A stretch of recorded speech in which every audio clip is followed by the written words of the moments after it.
Well, hello again everyone, and welcome back to the garage, where we're carrying on with trying to sort out the Triumph Street Triple, and there's a bit of urgency to trying to do that because it is my daily work commuting bike. Although at the moment it is forecast to be quite icy next week, so I'll probably have to use Nikki's car to get backwards and forwards to work in any case.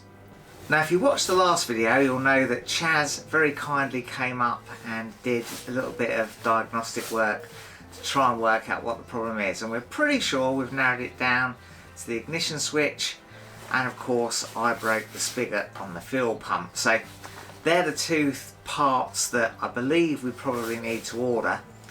I had a look on the internet last night and we're looking at around £400 for a fuel pump and £180 for the ignition switch. So yeah, that's a lot of money really to shell out without knowing absolutely for sure. So I'm going to try today to determine if I really do need to buy those parts. We're pretty sure we do, but there's a couple of things I just want to check first. Now, a few folk on the Triumph forums have suggested that it could just be a loose wire leading to the ignition switch, and the story behind this bike is that I did buy it as an insurance write-off. It was written off actually several years before I bought it, so someone else bought it previous to me as an insurance write-off, and that was, I believe, for the ignition barrel. So yeah, someone had tried to steal it and broken the ignition, and for that the bike was written off. Probably because of that massive expense that I just told you about.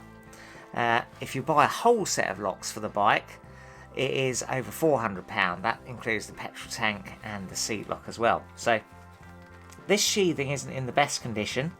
So yeah, there has been some damage here. So the suggestion is we turn the ignition on and just wiggle this about and see if we can get any life in the display. So I'll just try that now. I've connected my jump pack up so I know there's full power going through the system. Right, I'm going to turn the ignition on and have a wiggle of those wires. Give me a shout if you see anything come up on the dash.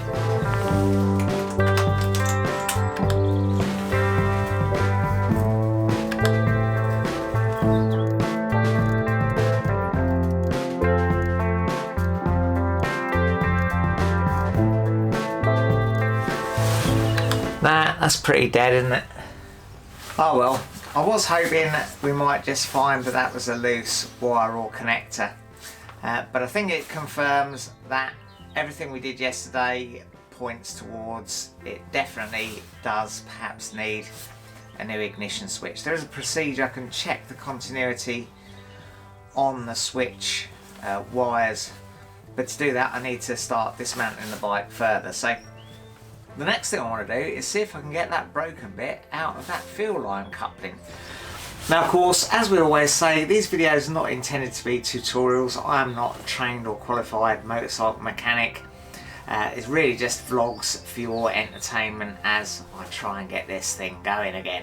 If you've any doubts about working on your own motorcycle, far better to take it to a trained and qualified motorcycle mechanic.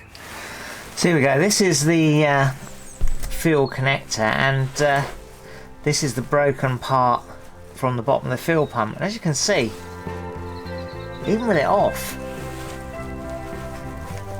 yeah, that is not coming out of there easily. Yeah, here on the tank you can see where that white part snapped off the bottom of the pump. I'm really not sure we're going to be able to fix that back on again and have any faith in it. Yeah, I'm sure this shouldn't be so difficult to remove. There must be something wrong with this connector as well.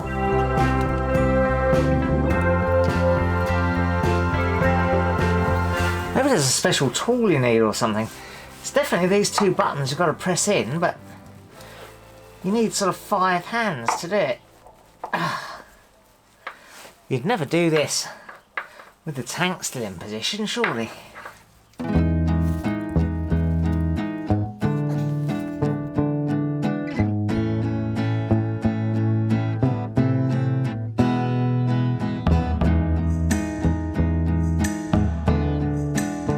Well, while I wait for that to dry, the next thing to do is to remove the airbox, which is the first stage in getting to the ignition switch. Now, before I do any of that, I'm going to disconnect the battery again.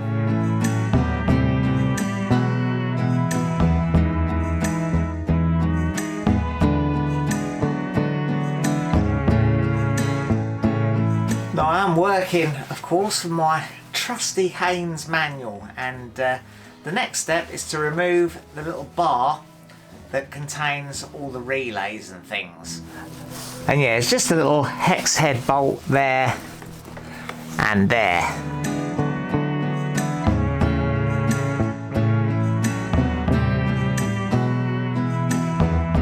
Right, well, next we've got to disconnect this. This is the intake air temperature sensor, I believe. Nice and easy. And these two connections to the ECU. Fortunately, they're colour coded, so we'll make sure we get them back the right way round again. And they just slide off.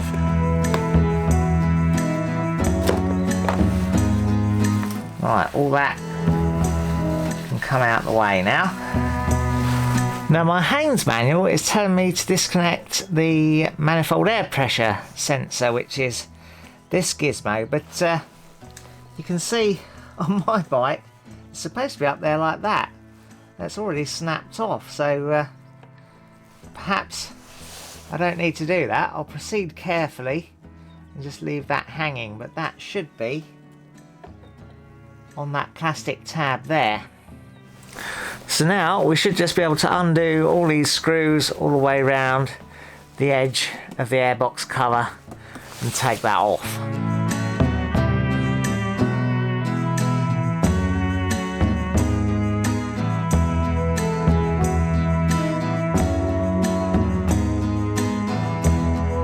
Right, next is to remove these intake ducts.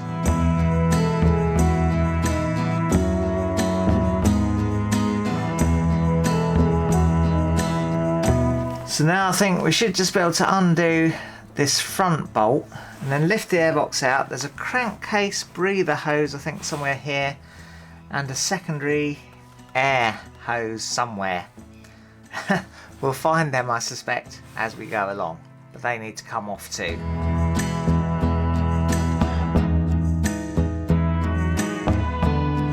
Now, of course, I'm going to block those throttle bodies off with some clean rags. Don't want to be dropping anything down there.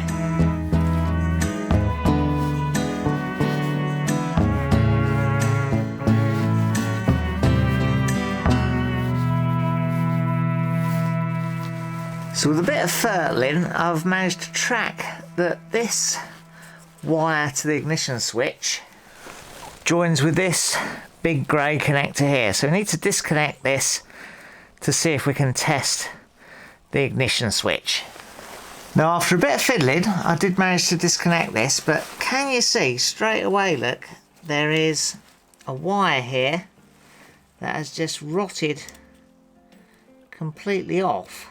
That wire there, look at it, all crumbling away. That wire there is supposed to be going into that pin there, and it's completely knackered. So I reckon that could be our problem. So after stripping back a little bit more of the insulation, I can actually see that we've got at least two wires broken and a third one in here very badly frayed. So I think this has been getting quite hot or rubbing against something. All this insulation is quite hard and brittle. So yeah, I'm thinking we might be able to buy the whole loom bit without the ignition switch. If not, we might have to effect some sort of repair here or try and make ourselves up a new loom. I guess a lot's going to depend on if I can get the bottom of this switch off where the wires go in the other end.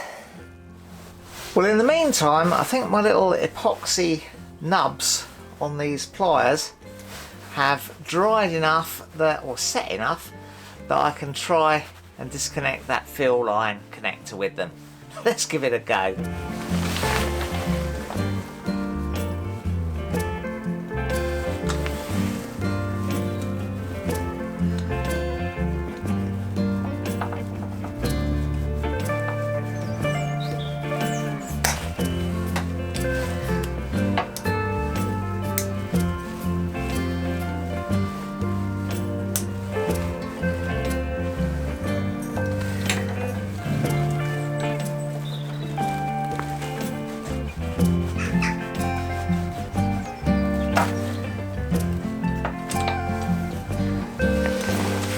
So there you go, you can see where it's supposed to go, and you can see how vulnerable it is as well.